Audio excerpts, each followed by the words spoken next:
Karen wrote this really dynamic, it's really the buzz around town, about the argument to give billionaire Dan Gilbert $60 million more dollars to complete a skyscraper. That's what, we're into the 5th year here, Karen.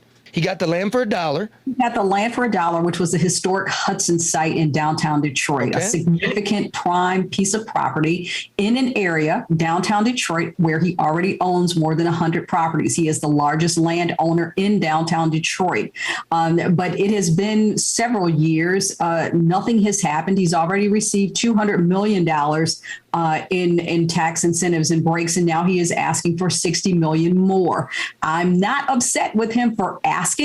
I am upset for it even to be considered by people who should be making decisions in the best interest of this city, both fiscally, socially, from a safety standpoint, and from a residential standpoint. Oh boy! Well, because they're saying all that money you gave me, I'm going to need more because this project won't be viable. Right? Without it, exactly, and that we cannot complete it without it. Let's pause there for a second. We can't complete it without it.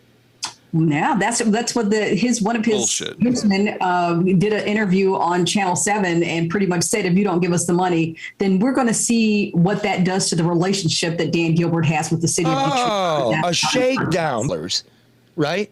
If it's $60 million piddling dollars. And it's going to break you. This project's bankrupt, right? And if you do have it, it's a shakedown because you're one of the richest men in the world.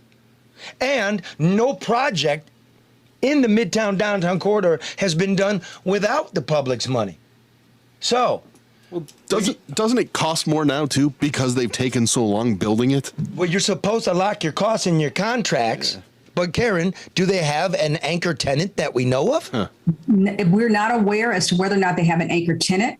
We're also aware of issues in the agreement that, there's no clawback in the agreement.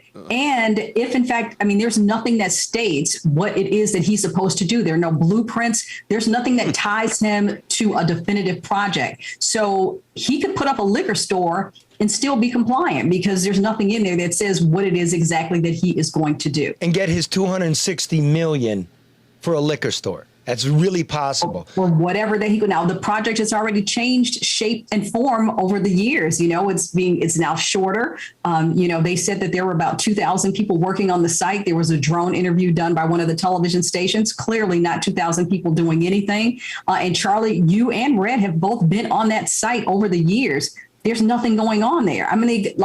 What is happening and why do we as a city have to feel like we have to constantly bend over to get nothing? Like we're some kind of fucking suckers. The nursing homes suck. We don't got police. Who's going to police this building that pays no taxes?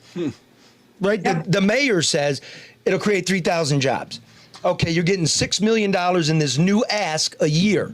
So 3,000 jobs at 2% income tax would mean for the city to break even on this deal, those jobs on average would have to make $100,000 a year.